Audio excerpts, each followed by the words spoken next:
اکبر۔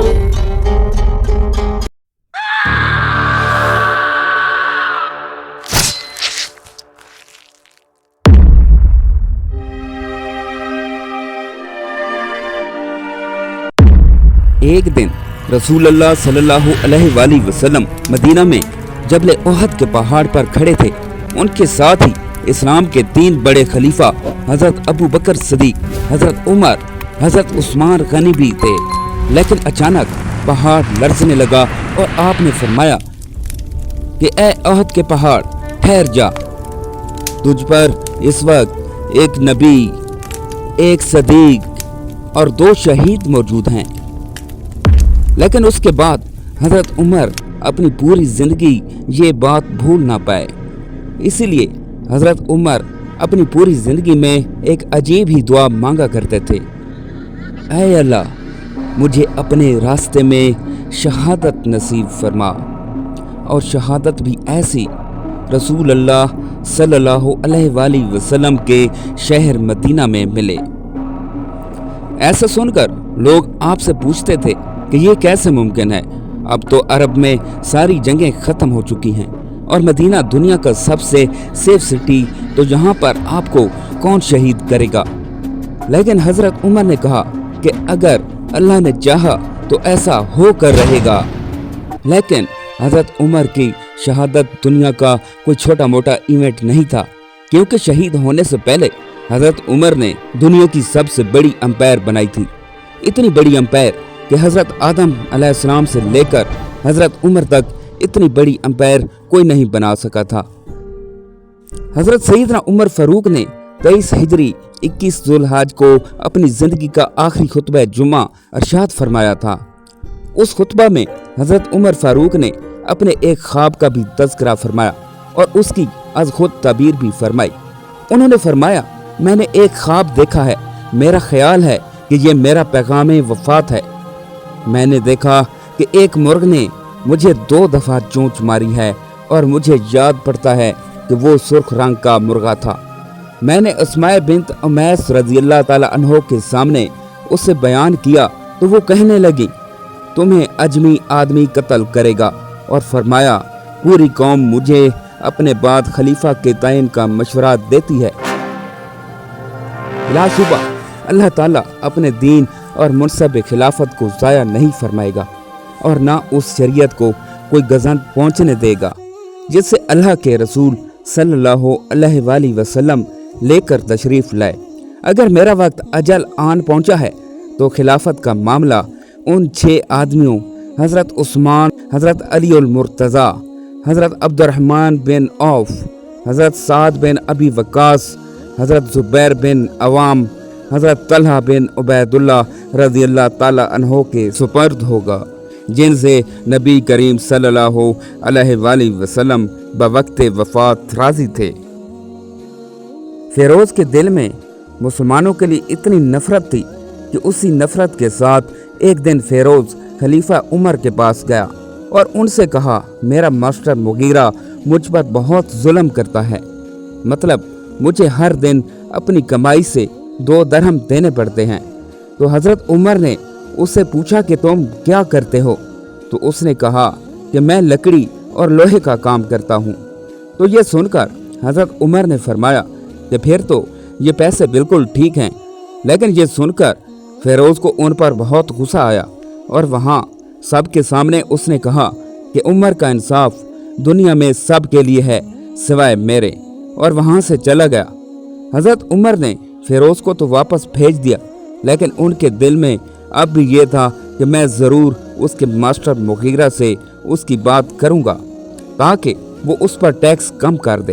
اس سب کے کچھ دن ہی کے بعد حضرت عمر نے فیروز کو مدینہ کے بازار میں دیکھا اور اس کا دل بہلانے کے لیے حضرت عمر نے اس سے کہا کہ اے ابو لولو، میں نے سنا ہے کہ تم بہت اچھی چکی بناتے ہو، تو کیا تم میرے لیے بھی ایک بناؤ گے؟ لیکن فیروز کے دل میں اب بھی حضرت عمر کے لیے وہی غصہ تھا، تو اس نے حضرت عمر سے کہا کہ کیوں نہیں، میں آپ کے لیے ایک ایسی چکی بناؤں گا جسے آج کے بعد پوری دنیا یاد رکھے گی۔ اب یہ بات اس نے ایسے انداز میں کہی تھی कि हज़रत उमर रज़ी अल्लाह ताला अन्हो को समझ आ गई थी कि फिरोज उनको धमकी दे रहा है, और यही बात आपने बाकी सहाबा को भी बताई कि उसने मुझे धमकी दी है। लेकिन इस्लाम का कानून ये कि कोई भी किसी भी शख्स को सिर्फ शक की वजह से गिरफ्तार नहीं कर सकता, चाहे वो कोई बादशाह भी हो। इसलिए उस धमकी के बाद भी हज़रत उमर ने फिरोज को जाने दिया। उस धमकी के बाद फिरोज वहां से चला तो गया, लेकिन उसने अपने दिल में ये फैसला कर लिया था कि वो अब हज़रत उमर को जिंदा नहीं छोड़ेगा। तो सबसे पहले फिरोज ने जाकर एक बहुत ही खतरनाक यूनिक खंजर बनाना शुरू किया। ये एक ऐसा खंजर था जिसे सेंटर से पकड़ा जाता था और दोनों साइड से बहुत ही नोकदार ब्लेड थे। बल्कि इस खंजर के तैयार होते ही फिरोज ने एक बहुत ही खतरनाक जहर बनाना शुरू किया। फिरोज ने अपने इस यूनिक खंजर को सारी रात उस जहर के अंदर रखा। फिर अगले ही दिन फजर की नमाज से पहले जाकर मस्जिद नबवी के एक कोने में छुप गया और खलीफा उमर का इंतजार करने लगा। तो अब हजरत उमर ने जैसे ही अगले दिन फजर की अजान सुनी तो वो उठकर मस्जिद में अपनी आखिरी नमाज पढ़ने के लिए रवाना हुए। हजरत उमर के पहुंचने से पहले ही मुसलमान मस्जिद में सफ़ों में खड़े हो चुके थे, लेकिन हजरत उमर एक एक सफ़ को क्रॉस करते हुए उन्हें हुक्म दे रहे थे कि मुसलमानों अपनी सफ़ों को सीधा कर लो। आखिर हजरत उमर मुसलमानों के सामने इमाम की जगह खड़े हो गए और नमाज शुरू की। कहा जाता है कि हजरत उमर हर फजर की नमाज में कुरान की सूरह यूसुफ की तिलावत करते थे, जिसमें हजरत यूसुफ अलैहिस्सलाम एक गुलाम से पूरे इजिप्ट के लीडर बने थे। लेकिन आज वही इजिप्ट हजरत उमर की खिलाफत का एक छोटा सा सूबा था। लेकिन अब अपनी जिंदगी की आखिरी नमाज में हजरत उमर ने जैसे ही नमाज शुरू की, पीछे से अबू लौलौ फुल स्पीड से भागता हुआ आया और अपने जहरीले खंजर से आप पर हमला किया। उसी तरह उसने हजरत उमर पे 6 वार किए। फिर हजरत उमर जमीन पर लेट गए। फिर वो अपनी जान बचाने के लिए अपना 2धारी खंजर लेकर दाएं बाएं वार करता हुआ आगे बढ़ा, यहाँ तक कि उसने 9 और मुसलमानों को भी शहीद कर दिया। एक सहाबी ने उस मालून पर कपड़ा डालकर जब उसे जकड़ लिया तो उस मालून अबू लौलौ फिरोज मजूसी ने खुदकुशी करके अपने आप को जहन्नम वासिल कर लिया। उधर हजरत उमर रज़ी अल्लाह ताला अन्हो ने हजरत अब्दुर्रहमान बिन औफ का हाथ पकड़ा और इन्हें इमामत के लिए मुसल्ले पर खड़ा कर दिया। हजरत अब्दुर्रहमान बिन औफ ने मुख्तसर नमाज पढ़ाई। नमाज से फारिग होने के बाद हजरत उमर ने फरमाया, ए इब्ने अब्बास, देखो किसने मुझ पर हमला किया। हजरत अब्दुल्ला बिन अब्बास ने अर्ज किया, हजरत मुगीरा बिन शोबा के गुलाम ने आप पर हमला किया। हजरत उमर ने पूछा, जो लुहार है? हजरत इब्ने अब्बास ने अर्ज की, जी हाँ। हजरत उमर ने फरमाया, अल्लाह उसे बर्बाद करे, मैंने तो उसके लिए भलाई का हुक्म दिया। अल्लाह ताला का शुक्र है कि उसने मेरी मौत किसी ऐसे आदमी के हाथों मुकद्दर नहीं की जो इस्लाम का मुद्दई हो। बाद अदा जख्मी हालत में हजरत उमर फारूक को उनके घर मुंतकिल किया गया। हम भी आपके साथ साथ आए। ये इतना अलमनाक दिन था, ऐसा महसूस होता था जैसे लोगों पर उससे पहले कभी इतनी बड़ी मुसीबत आई ही नहीं। फिर नबीज़ लाई गई। सैयदना उमर फारूक ने वो नबीज़ पी ली, लेकिन सारी नबीज़ पेट के जख्मों से बाहर निकल आई। फिर दूध लाया गया, वो भी आपने ये लिया, लेकिन वो भी पेट के जख्म के रास्ते निकल गया। ये देखकर लोगों को यकीन हो गया कि अमीरुल मोमिनीन की शहादत यकीनी है। इसी दौरान एक नौजवान आकर अर्ज करने लगा, ऐ अमीरुल मोमिनीन, आपको अल्लाह ताला की तरफ से खुशखबरी हो कि आपको रसूलुल्लाह सल्लल्लाहु अलैहि वसल्लम की रफ़ाकत हासिल रही और आपने इब्तदाई दौर में इस्लाम लाने का शरफ हासिल किया, जो आपको मालूम है।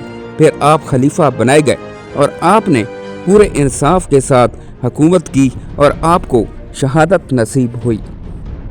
सैयदना उमर फारूक रज़ी अल्लाह ताला अन्हो ने फरमाया कि मैं तो उस बात पर भी खुश हूँ कि उन तमाम बातों की वजह से मेरा मामला बराबरी पर ही खत्म हो जाए। फिर वो नौजवान वापस हुआ तो उसका तहबंद जमीन पर घसट रहा था। आपने फरमाया उस नौजवान को वापस बुलाओ। जब वो आया तो आपने फरमाया मेरे भतीजे अपना तहबंद ऊपर उठाओ, इससे कपड़ा साफ रहेगा और ये अमल अल्लाह के यहाँ तकवा का बहस भी होगा। फिर फरमाया ऐ अब्दुल्ला इब्न उमर, देखो बेटे मेरे ज़िम्मे कितना कर्जा है। हिसाब लगाया गया तो कुल कर्जा तकरीबन 86,000 था। तो हज़रत उमर ने अपने बेटे हज़रत अब्दुल्ला इब्न उमर को कर्ज की अदायगी का हुक्म दिया और फरमाया कि तुम उम्मुल मोमिनीन सैयदा आयशा सदीका के पास जाओ और उन्हें कहना कि उमर ने आपकी खिदमत में सलाम अर्ज़ किया है। उनसे अर्ज़ करना उमर बिन खिताब अपने 2 साथियों के साथ हुजरे में दफन होने की इजाज़त मांगता है। हज़रत अब्दुल्ला इब्न उमर ने उम्मुल मोमिनीन की खिदमत में हाजिर होकर सलाम किया और इजाज़त लेकर हुजरा शरीफ में दाखिल हो गए। देखा कि अमीरुल मोमिनीन सैयदा आयशा सदीका रो रही हैं। हज़रत अब्दुल्ला इब्न उमर ने अर्ज़ की, उमर बिन खिताब आपको सलाम कहते हैं और उन्होंने अपने 2 साथियों के साथ आपके हुजरे में दफन होने की इजाज़त चाही है। उम्मुल मोमिनीन सैयदा आयशा सदीका ने फरमाया मैंने ये जगह अपने लिए ख़ास कर रखी थी, मगर आज मैं उन्हें अपने ऊपर तरजीह देती हूँ। हज़रत अब्दुल्ला इब्न उमर ने वापस आकर अमीरुल मोमिनीन हज़रत उमर फ़ारूक से अर्ज़ किया कि उम्मुल मोमिनीन सैयदा आयशा सदीका ने इजाज़त दे दी है। हज़रत उमर फ़ारूक ने फरमाया अल्लाह का शुक्र है, मेरे लिए सबसे अहम मामला यही था। देखो जब मैं दुनिया से रुखसत हो जाऊं तो मुझे उठाकर ले जाना और एक बार फिर उनके हुजरा शरीफ में मुझे दफन करने की दरख्वास्त करना।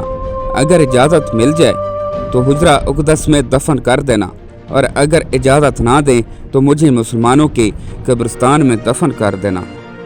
अमीरुल मोमिनीन हज़रत उमर फ़ारूक की रोलत के बाद हज़रत इब्न उमर ने उम्मुल मोमिनीन सैयदा आयशा से दूसरी बार इजाज़त लेकर अमीरुल मोमिनीन हज़रत उमर को रोज़ा उक़दस में उनके दोनों साथियों हज़ूर नबी अकरम सल्लल्लाहु अलैहि वसल्लम और हज़रत अबू बकर सदीक रज़ियल्लाहु ताला अन्हो के साथ दफन कर दिया।